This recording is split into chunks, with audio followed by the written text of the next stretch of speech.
Aversion therapy क्या होती है, कैसे काम करती है, किस तरह ये अनवांटेड बिहेवियर्स को दूर करने में मदद देती है और इस वीडियो के कॉन्टेक्स्ट में एडिक्टिव बिहेवियर्स को दूर करने में कैसे हेल्प करती है, इस बारे में इस वीडियो में आपको बताऊंगा और कुछ आपको उदाहरण दूंगा कि कैसे एडिक्शन को दूर करने में एवर्जन थेरेपी काम करती है। एवर्जन थेरेपी एक बिहेवियर थेरेपी की टेक्निक है जो कि कंडीशनिंग के प्रिंसिपल्स पर बेस्ड होती है। जब भी कोई पर्सन एडिक्टेड हो जाता है, जैसे अल्कोहल को लेकर, गेमिंग या पॉर्न या मास्टरबेशन या सोशल मीडिया को लेकर, तो उसके अंदर बहुत डिजायर आती है, क्रेविंग आती है उस चीज को परफॉर्म करने की। जो पर्सन एडिक्टेड है उसके लिए तो ये बिहेवियर नॉर्मल बन जाता है, पर एक्चुअल में ये अनवांटेड बिहेवियर होता है क्योंकि इससे पर्सन को बहुत नुकसान हो रहे होते हैं। किसी भी तरह का एडिक्शन एक पर्सन को नुकसान करता है, पर क्योंकि ये एडिक्शंस कंट्रोल से बाहर हो जाती हैं, बहुत ज्यादा हो जाती हैं, लाइफ के कई एरियाज इफेक्ट होने लगते हैं और मेंटल हेल्थ भी डिस्टर्ब होती है, डिप्रेशन, एंजाइटी बढ़ती है, इस वजह से इन्हें हम अनवांटेड बिहेवियर्स कहते हैं। पर क्योंकि एक पेशेंट इसको कंट्रोल नहीं कर पाता, दूर नहीं कर पाता, इसलिए ये अपने में एक डिसऑर्डर बन जाते हैं। तो बिहेवियर थ्योरी में कैसे देखा जाता है कि एक पर्सन जो कि एक बिहेवियर परफॉर्म कर रहा है, मतलब मान लीजिए बार बार अल्कोहल ले रहा है और अल्कोहल के साथ उसकी एक फीलिंग एसोसिएटेड हो जाती है जिसमें वो क्रेव करता है, इच्छा करता है, डिजायर होती है अल्कोहल लेने की। अगर इस बिहेवियर को और इसमें होने वाली डिजायर को, जो कि एक पॉजिटिव फीलिंग होती है, उसको अगर एक नेगेटिव फीलिंग के साथ एसोसिएट कर दिया जाए, एक ऐसे नेगेटिव कॉन्सिक्वेंस या किसी नेगेटिव एक्सपीरियंस के साथ अगर पेयर कर दिया जाए, जोड़ दिया जाए, तो चांसेस हाई हैं कि वो पेशेंट जो है वो अल्कोहल पीना या जो भी एडिक्शन है जिस चीज का, उसे करना बंद कर देगा। तो कंडीशनिंग का मतलब होता है किसी एक स्टिमुलस के साथ किसी एक रिस्पॉन्स को कंडीशन कर देना। हमारे सभी बिहेवियर्स एक स्टिमुलस और रिस्पॉन्स मैकेनिज्म पे काम करते हैं। जैसे अल्कोहल की बोतल देखी, अल्कोहल पीने की इच्छा आई, डिजायर उठी और अल्कोहल पी ली। ये दोनों बिहेवियर्स आपस में कंडीशनड हैं, डिजायर का उठना और अल्कोहल पीना। पर अगर क्रेविंग की बजाय कुछ नेगेटिविटी अगर जोड़ दी जाए तो चांसेस हैं कि एक नए तरह का कंडीशन रिस्पॉन्स जनरेट होगा, मतलब एक नए तरह का स्टिमुलस रिस्पॉन्स होगा। तो जब भी एक पेशेंट अल्कोहल को देखेगा उसके अंदर वो नेगेटिव फीलिंग आएगी और उस नेगेटिव फीलिंग की वजह से वो अल्कोहल नहीं पिएगा। नेगेटिव चीज के साथ या नेगेटिव फीलिंग के साथ इस तरह की कंडीशनिंग करना एवर्जन थेरेपी होता है। एवर्जन मतलब जिस चीज से कोई दूर भागना चाहे।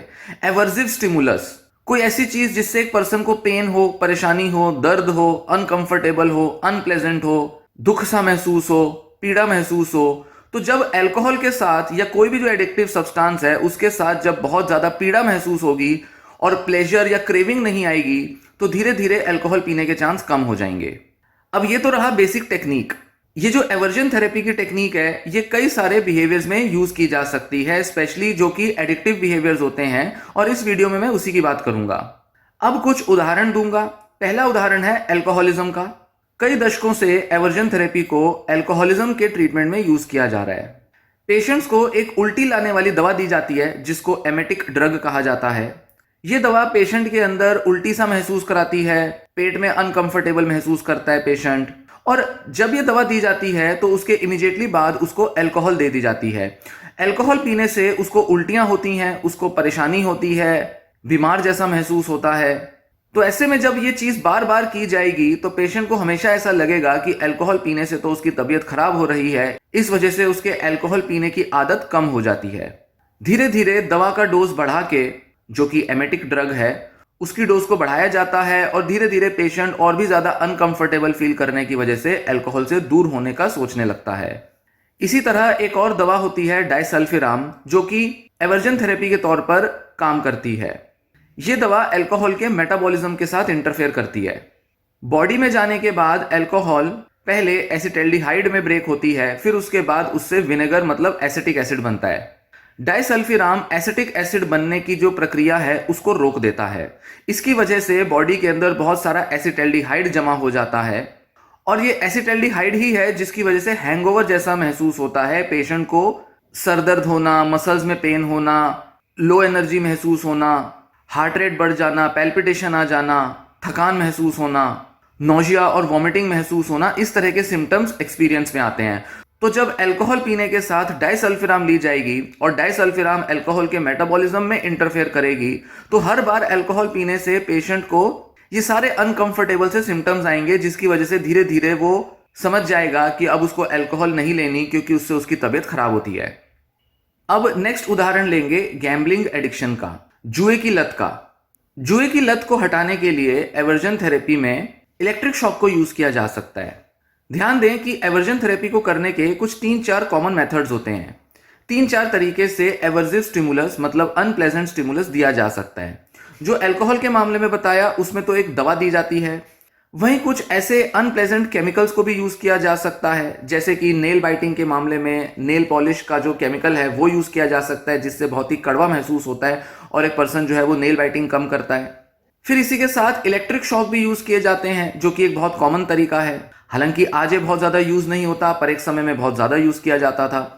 और फिर होते हैं कुछ इमेजिनरी, कुछ विजुअल या वर्बल मेथड, जिसके अंदर कुछ स्टेटमेंट्स बोली जाती हैं जो कि नेगेटिव होती हैं, या कोई नेगेटिव सिनेरियो या कॉन्सिक्वेंस सोचा जाता है। गैम्बलिंग एडिक्शन के मामले में इलेक्ट्रिक शॉक की इफेक्टिवनेस देखी गई है। इसमें क्या करेंगे कि एक व्यक्ति जिसको कि गैम्बलिंग की लत है, वो कुछ ऐसे कार्ड्स क्रिएट करेगा जिसमें गैम्बलिंग से जुड़े जो भी थॉट्स या वर्ड्स हैं उनको लिख लेगा, जो कि उसके अंदर इच्छा जगाते हैं गैम्बलिंग को लेकर। जैसे मान लीजिए गैम्बलिंग को लेकर उसने लिखा जुआ, पैसा, अमीर, बड़ी गाड़ी, लॉटरी, 10 करोड़ रुपया, शान और शौकत, स्टेटस, टैलेंट, चालाकी, होशियारी, कुछ इस तरह के वर्ड्स वो लिखेगा जो कि वो पर्सनली फील करता है गैम्बलिंग को लेकर। ये हो गए वो सारे वर्ड्स जो कि उसके अंदर गैम्बलिंग को लेकर उकसाते हैं, अर्ज लाते हैं, इच्छा जगाते हैं। साथ ही वो कुछ ऐसे न्यूट्रल वर्ड्स लिखेगा जिसका गैम्बलिंग से कोई कनेक्शन नहीं है। अब पेशेंट को कहा जाएगा कि आप ये सारी जो स्टेटमेंट्स या वर्ड्स हैं इनको पढ़ो। इनसे स्टेटमेंट्स भी बनाई जा सकती हैं वर्ड से, जैसे गैम्बलिंग मुझे अमीर बना देगी, जुआ खेलना मेरी एक क्षमता है, मेरे अंदर जुआ खेलने का टैलेंट है, मैं चाहूं तो करोड़ों रुपया कमा सकता हूं। कुछ इस तरह की स्टेटमेंट्स भी बनाई जा सकती हैं। फिर क्या करेगा पेशेंट, जब भी ये कार्ड्स को रीड करेगा, स्टेटमेंट्स को, तो हमेशा वो जब पॉजिटिव स्टेटमेंट रीड करेगा तो उसके साथ ही अपने को छोटा सा इलेक्ट्रिक करंट देगा। बहुत माइक्रोवोल्ट का एक करंट होता है जो कि वो किसी डिवाइस की मदद से अपने को देगा। वैसे तो डॉक्टर्स अपने लेबोरेटरी में, अपने क्लिनिक में ये करा सकते हैं, पर इसकी कुछ डिवाइसेस भी होती हैं जो कि परचेज की जा सकती हैं, जिसमें कि पेशेंट जो है वो अपने को छोटा छोटा माइक्रोवोल्ट का करंट दे सकता है। जब भी वो गैम्बलिंग के फेवर में पॉजिटिव स्टेटमेंट्स पढ़ेगा तभी वो अपने को इलेक्ट्रिक शॉक देगा, पर जब वो न्यूट्रल स्टेटमेंट्स पढ़ेगा तब वो अपने को इलेक्ट्रिक शॉक नहीं देगा। धीरे धीरे इलेक्ट्रिक शॉक की इंटेंसिटी बढ़ाई जाएगी, पर इतनी नहीं बढ़ाई जाएगी कि एक पेशेंट को बहुत ज्यादा डिस्कंफर्ट होने लगे, उसको दर्द महसूस हो या कोई जख्म हो जाए। इतना इलेक्ट्रिक करंट देना जरूरी है जिसको कि वो सहन कर सके।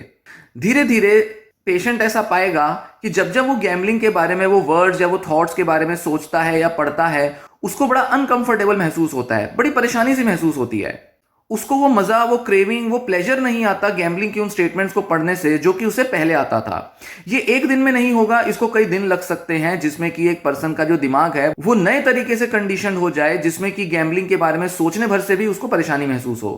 तो इस तरह से पेशेंट जो है वो गैम्बलिंग को इलेक्ट्रिक शॉक से एसोसिएट करके उससे दूर भागने की कोशिश करेगा, क्योंकि इलेक्ट्रिक शॉक को वो प्रिवेंट करना चाहता है। क्योंकि इलेक्ट्रिक शॉक अच्छा महसूस नहीं कराता, इसलिए उसके दिमाग में ऐसा एक कनेक्शन बनेगा कि जैसे गैम्बलिंग भी जो है वो बुरी चीज है, और वो गैम्बलिंग को अवॉइड करेगा, क्योंकि दिमाग जो है हमेशा ये एसोसिएशंस बनाकर उसको डराता रहेगा। अब एक तीसरा उदाहरण लेंगे मास्टरबेशन एडिक्शन का, हस्तमैथुन की लत का। हस्तमैथुन की लत तब पड़ती है जब एक व्यक्ति, और ज्यादातर मामलों में ये पुरुष या लड़के ही होते हैं, वो जब भी कोई पॉर्न मूवी देखते हैं या अपने माइंड में कोई फैंटेसी क्रिएट करते हैं तो उनके अंदर मास्टरबेट करने की इच्छा होती है, और जब जब वो मास्टरबेट करते हैं तब तब वो अपने मन में मास्टरबेशन के फेवर में बहुत सारी स्टेटमेंट्स भी सोचते हैं, बहुत सारे सिनेरियो क्रिएट कर लेते हैं, फैंटेसाइज करते हैं महिलाओं के बारे में। अब मास्टरबेशन के साथ, मास्टरबेशन करते दौरान अगर कुछ माइंड में नेगेटिव सिनेरियो क्रिएट कर दिए जाएं या माइंड के अंदर कुछ नेगेटिव स्टेटमेंट्स बोली जाएं, तो धीरे धीरे मास्टरबेशन से होने वाली क्रेविंग और इच्छा में कमी आ सकती है, और पेशेंट जो है वो मास्टरबेशन करते करते उसको छोड़ सकता है, और धीरे धीरे उसको महसूस होता है कि मास्टरबेशन करने का फायदा नहीं, या उसको करने में मजा नहीं आ रहा। जैसे वो अपने मन में नेगेटिव स्टेटमेंट्स इस तरह से ला सकता है कि मास्टरबेशन एक बुरी लत है, मास्टरबेशन से मुझे फायदा नहीं हो रहा, मास्टरबेशन से बेहतर है कि मैं रियल सेक्स करूं, मास्टरबेशन करना बहुत ही ऑड है, बहुत ही वियर्ड है, बहुत ही बेकार सी एक्टिविटी है। ध्यान दें कि ये सब स्टेटमेंट्स तभी सोचनी है जब मास्टरबेशन किया जा रहा है, क्योंकि मास्टरबेशन करते दौरान जब अंदर क्रेविंग और इच्छा आ रही है, तब अगर नेगेटिव स्टेटमेंट या नेगेटिव सिनेरियो को कनेक्ट किया जाएगा तो ही उसका इंपैक्ट आएगा। अलग से ये सब चीजें नहीं सोचनी, इनको एफर्मेशन की तरह नहीं सोचना क्योंकि अगर इसे मास्टरबेशन के बाद या मास्टरबेशन से पहले सोचा जाएगा या तब सोचा जाएगा जब मास्टरबेशन करना ही नहीं है, जैसे कि ऑफिस में काम करते समय या पढ़ते समय, तब इन नेगेटिव स्टेटमेंट्स का इंपैक्ट बिल्कुल उल्टा पड़ेगा, क्योंकि एक पर्सन के मन में गिल्ट ला सकता है, इंफीरियरिटी कॉम्प्लेक्स ला सकता है। एक पर्सन को लगेगा कि क्योंकि उससे मास्टरबेशन कंट्रोल नहीं होती इसलिए वो बुरा है या उसके बस की नहीं है या अंदर से उसके अंदर उतनी ताकत नहीं है, वो कमजोर हो चुका है। इसलिए इन स्टेटमेंट्स के साथ गिल्ट नहीं एसोसिएट करना, और तभी इनको करना है जब मास्टरबेशन किया जा रहा है। क्योंकि करते दौरान एक पर्सन जब फैंटेसाइज करता है और कॉन्टिन्यूसली अगर वो कुछ ऐसी नेगेटिव स्टेटमेंट्स बोलेगा या माइंड में नेगेटिव सिनेरियो इमेजिन करेगा, मान लीजिए वो मास्टरबेट कर रहा है और वो अपने माइंड में एक सिनेरियो इमेजिन कर रहा है और वो देखता है कि जो महिला है जो उसके साथ सेक्स कर रही है इमेजिनेशन में, वो बोर हो जाती है या वो उठ के चली जाती है या वो उसको रोक देती है, या वो ऐसा इमेजिन कर सकता है कि मास्टरबेशन करने में जो वो सोच रहा है, जिस इमेजिनेशन में जा रहा है, जहां वो पूरा एक सेक्स का एक्ट सोच रहा है, उसमें या तो उसका इजैकुलेशन नहीं हो रहा या इरेक्शन नहीं हो रहा, किसी तरह से उसके अंदर डिजायर जो है वो लंबे टाइम तक टिक नहीं रही। तो जब वो ऐसा सोचेगा कि उसकी डिजायर टिक नहीं रही, सस्टेन नहीं हो रही, तो उसके अंदर इच्छा कम होने लगेगी। इस तरीके से जब वो एसोसिएट करता है मास्टरबेशन को, तो देखने में आता है कि उसका मास्टरबेशन करने में भी मन हटने लगता है, वो मास्टरबेशन को अवॉइड करेगा और वो या तो मास्टरबेशन बीच में ही छोड़ देगा या अगर पूरा भी करेगा तो उसको बहुत अच्छे मन से नहीं करेगा। फिर जब वो यही प्रक्रिया बार बार रिपीट करेगा तो वो पाएगा कि धीरे धीरे अब उसका मास्टरबेशन करने का मन नहीं करता, क्योंकि हमेशा उसको लगता है कि जब भी मैं मास्टरबेट करूंगा मेरे मन में कोई बुरी इमेज आ जाएगी या मेरे मन में जो लड़की है वो रिस्पॉन्स नहीं देगी या शायद मेरा इरेक्शन नहीं होगा या इजैकुलेशन नहीं होगा। यहाँ एक चीज ध्यान रखने की है कि ये टेक्निक वो लोग ना अपनाएं जिनको कि इरेक्टाइल डिसफंक्शन है या प्रीमैच्योर इजैकुलेशन की प्रॉब्लम है या किसी भी तरह का कोई सेक्सुअल डिसफंक्शन या कोई सेक्स को लेकर इनसिक्योरिटी मौजूद है। उन लोगों को ये टेक्निक ट्राई नहीं करनी। ये केवल उन्हीं लोगों को ट्राई करनी है जिनकी आदत है मास्टरबेशन करने की, कंट्रोल करना चाहते हैं पर फिर भी नहीं कर पा रहे हैं, और वो किसी एवर्सिव स्टिमुलस की मदद से इजीली अपने को मास्टरबेशन से दूर कर सकते हैं। ये सारी जो टेक्निक्स जो मैंने बताई ये एक थेरेपिस्ट की गाइडेंस में की जाए तो ज्यादा अच्छा है, क्योंकि इनके अंदर बहुत सारी ऐसी इंडिकेशंस और कॉन्ट्रा इंडिकेशंस होती हैं। यहाँ इस वीडियो में बताने का प्रयोजन नहीं है कि आप इसे खुद ही ट्राई करें। ये केवल एक एग्जाम्पल है, केवल एक आइडिया है कि कैसे थेरेपी की जाती है कुछ एडिक्शंस की, चाहे वो केमिकल एडिक्शन हो जैसे कि अल्कोहल या कुछ बिहेवियरल एडिक्शंस हो जैसे कि गैम्बलिंग, वीडियो गेमिंग या मास्टरबेशन या पॉर्न। किसी भी तरह के एडिक्शन में एवर्जन थेरेपी काम कर सकती है अगर उसको सही तरीके से प्लान और डिजाइन किया जाए। सही तरीके का एवर्जिव स्टिमुलस डिजाइन करना जरूरी होता है। ऐसा नहीं कि आप कुछ भी सोच लें उसको एवर्जन के तौर पे यूज करें और वो आपके लिए हेल्पफुल होगी। कई बार ये एवर्जिव स्टिमुलस नेगेटिव असर भी ला सकते हैं और आपकी कुछ प्रॉब्लम्स को बढ़ा सकते हैं या कोई नई प्रॉब्लम ला सकते हैं। जैसे अगर आप इरेक्शन की प्रॉब्लम को अगर इमेजिन करेंगे तो आप शायद ऐसा सोचना शुरू कर सकते हैं कि रियल लाइफ में भी शायद आपका इरेक्शन नहीं होगा, तो एक इनसिक्योरिटी आ सकती है। इसलिए बहुत सावधानी से इसको प्लान करना जरूरी है और एक थेरेपिस्ट की गाइडेंस में किया जाए तो ही अपना सबसे अच्छा असर ला सकती है ये थेरेपी। अब बात करेंगे कि एवर्जन थेरेपी के साथ कुछ इश्यूज क्या होते हैं। बहुत से डॉक्टर, बहुत से रिसर्चर्स और थेरेपिस्ट ने इस पर कई सवाल उठाए हैं। ज्यादातर जो सवाल उठाए गए हैं वो इसके एथिकल कंसर्न्स को लेकर रेज किए गए हैं। जैसे जब आप एक फिजिकल हार्म देते हो, इलेक्ट्रिक शॉक देना, उल्टियां करवाना या कई तरह के ऐसे केमिकल्स को यूज कराना, इससे कुछ लोगों को नुकसान हो सकता है। क्योंकि हो सकता है कि अगर हाई डोज पे दवा दे दें या दवा के कुछ और नेगेटिव असर आ जाएं, साइड इफेक्ट आ जाएं, तो उससे एक पेशेंट के अंदर कुछ दूसरी समस्याएं देखने में आ सकती हैं। इसी के साथ इस ट्रीटमेंट के साथ जो लोगों का कॉम्प्लायंस होता है वो लो होता है। मतलब बहुत ज्यादा लोग इसको लेना नहीं चाहते या वो अगर ये ट्रीटमेंट लेते भी हैं तो इसे पूरा नहीं कर पाते, क्योंकि इसके अंदर जो एवर्जिव स्टिमुलस है वो कई लोगों के लिए बहुत ज्यादा एवर्जिव हो सकता है, बहुत ज्यादा पेनफुल हो सकता है। जैसे कि बार बार उल्टियां करवाना पेशेंट को मुश्किल दे सकता है। पेशेंट हो सकता है सोचे कि भाई ये क्यों करा रहे हैं मुझे, मेरे को तो इससे मुश्किल हो रही है, मुझे नहीं लेना है ट्रीटमेंट। या कई लोगों के लिए इलेक्ट्रिक शॉक लेना बड़ा अनकंफर्टेबल हो सकता है। इसी के साथ दो और इश्यूज हैं जो कि एवर्जन थेरेपी में देखे जाते हैं, जो कि थोड़े टेक्निकल इश्यूज हैं। जैसे डॉक्टर्स कई बार ये नहीं पता कर पाते कि जो एवर्जन का जो स्टिमुलस है ये किस तरह से ट्रीटमेंट करता है। क्या वो अट्रैक्टिव स्टिमुलस को अनअट्रैक्टिव बना देता है? मतलब क्या अल्कोहल से अब घिन आने लगी है, क्या मास्टरबेशन से या पॉर्न से घिन आने लगी है, या पेशेंट जो है वो सिर्फ उस बिहेवियर को करने से बचता है पर एक्चुअल में उसके अंदर जो इंटरेस्ट है वो अभी भी बना हुआ है कि अल्कोहल को तो पसंद करता है, पॉर्न को तो पसंद करता है, पर उसको बस करने से रोक रहा है। क्योंकि अगर तो वो उस चीज से घिन खाने लगता है तब तो अच्छी बात है, वो शायद इसको लंबे समय तक करने से बचेगा। पर अगर ये पेशेंट उस एवर्जिव स्टिमुलस की वजह से केवल एक्शन करने से खुद को रोकता है, तो जैसे ही सिचुएशन में बदलाव आएगा या समय बीतने के साथ जब उसका माइंड फिर से नए तरीके से सोचने लगेगा उसके मन में कोई डर खत्म हो जाएंगे इलेक्ट्रिक शॉक या केमिकल के, तो वो फिर से उन चीजों की तरफ आगे बढ़ जाएगा। मतलब हम कह सकते हैं कि ये जो ट्रीटमेंट है ये अपना लॉन्ग टर्म इफेक्ट नहीं ला पाएगा। जरूरी है कि पॉर्न, अल्कोहल, ड्रग्स ये सब पेशेंट को गंदे लगने लगे, पर कई मामलों में ऐसा नहीं देखा जाता, क्योंकि थेरेपी सेटिंग में, क्लिनिक में तो पेशेंट को ये सब करने में मोटिवेशन आ जाती है। खासकर जब लोग थेरेपिस्ट को अप्रोच करते हैं तो वो ऑलरेडी बड़े परेशान होते हैं, इसलिए डॉक्टर को अप्रोच करते हैं, तो उनके अंदर उस टाइम तो मोटिवेशन बहुत ज्यादा होता है और ऐसे में कई लोग थेरेपी अच्छे से ले भी लेते हैं। पर बाद में जैसे जैसे समय बीतता जाता है, नए तरह के इन्फ्लुएंसेस बाहर की दुनिया से आने लगते हैं, पेशेंट का माइंड चेंज हो जाता है, लाइफ में कई तरह के स्ट्रेसेस आ जाते हैं, तो ये जो porn, masturbation, alcohol, gambling, gaming, ये सब के बिहेवियर जो है ये फिर से देखने में आ सकते हैं, मतलब रिलैप्स हो सकता है। इसलिए देखने में आता है कि ये जो एवर्जन थेरेपी है ये पूरी तरह से रिलीफ कई लोगों में नहीं ला पाती। और साथ ही दूसरा कारण है कि बहुत से पेशेंट अपना माइंड यूज करते हैं, अपना लॉजिक यूज करते हैं, रीजनिंग करते हैं। वो थेरेपिस्ट के सामने तो बड़े कॉम्प्लाइंट हो जाते हैं, या मान लीजिए किसी अल्कोहल एडिक्ट को हॉस्पिटल में एडमिट किया गया, तो हॉस्पिटल में तो डर की वजह से, घर वालों की या दूसरों के डर की वजह से वो ट्रीटमेंट ले लेगा, पर मन से पूरी तरह कन्विंस नहीं होगा कि वो ये ट्रीटमेंट लेना चाहता है या वो अल्कोहल छोड़ना चाहता है। तो जैसे ही उसको डिस्चार्ज किया जाएगा वो कुछ ही दिनों में दोबारा से अल्कोहल लेना शुरू कर सकता है, क्योंकि बाहर की दुनिया में ना तो उसको वो नौजिया लाने वाला दवा दी जा रही है, ना उसको कोई इलेक्ट्रिक शॉक दिया जा रहा है, कोई भी पेनफुल स्टिमुलस उसके बाहर की दुनिया में मौजूद नहीं है। इसलिए वो ऐसे मौके, ऐसे जरिए तलाश सकता है जिससे कि उसकी क्रेविंग बढ़े और वो और ज्यादा उस चीज का सेवन करने लगे। इसीलिए ये जो थेरेपीज हैं ये बड़े कंट्रोल्ड एनवायरनमेंट में देना तो बहुत आसान होता है, पर बाहरी दुनिया की इन्फ्लुएंसेस की वजह से ये ट्रीटमेंट्स अक्सर फेल कर जाते हैं। पर क्योंकि रिसर्च ऐसा बताते हैं कि जिन लोगों को एवर्जन थेरेपी अल्कोहलिज्म के लिए दी जाती है वो लोग एटलीस्ट 1 से 1.5 साल तक अल्कोहल से दूर रहने की आदत बनाए रखते हैं। इसीलिए इसको काफी इफेक्टिव ट्रीटमेंट के तौर पर देखा जाता है और कई मामलों में तो ये ट्रीटमेंट इतना ज्यादा इफेक्टिव होता है कि पेशेंट जिंदगी भर दोबारा कभी अल्कोहल नहीं लेता। तो इसलिए क्योंकि अलग अलग तरह के पेशेंट होते हैं, अलग अलग तरह के लोग होते हैं, हर पर्सन की पर्सनैलिटी, थिंकिंग और उसकी लाइफ की जो कंडीशन है वो अलग अलग होती है, इसलिए ये थेरेपी कई लोगों पर बहुत अच्छा असर ले आती है। तो ये नहीं कहेंगे कि लोग जो है वो थेरेपी से बाहर जाके या फिर हॉस्पिटल से बाहर जाके दोबारा से वो चीजें लेना शुरू कर देंगे। कुछ लोग अगर माइंड से बहुत ही तैयार हैं, मोटिवेटेड हैं, लॉजिकली, रैशनली अपने को पूरा कन्विंस करके ट्रीटमेंट ले रहे हैं और जानते हैं कि ये ट्रीटमेंट उनको हेल्प कर सकता है, और साथ ही उनकी लाइफ कंडीशन ऐसी है जो वो बहुत बुरे स्टेट में आ चुके हैं, पैसा बहुत बर्बाद हो चुका है, मारपीट हो चुकी है, या कोई क्रिमिनल ऑफेंस में इन्वॉल्व हो गए हैं, या कोई हेल्थ प्रॉब्लम आ चुकी है, और ये ऐसे लोग हैं जो कि अपनी अल्कोहल की सिर्फ लत को कम नहीं कर पा रहे हैं, जानते हैं कि उन्हें दूर करना है, मोटिवेटेड हैं, पर कोई स्ट्रेटेजी या टेक्निक नहीं जानते जिसकी मदद से वो अपनी इस लत को छुड़ा पाए।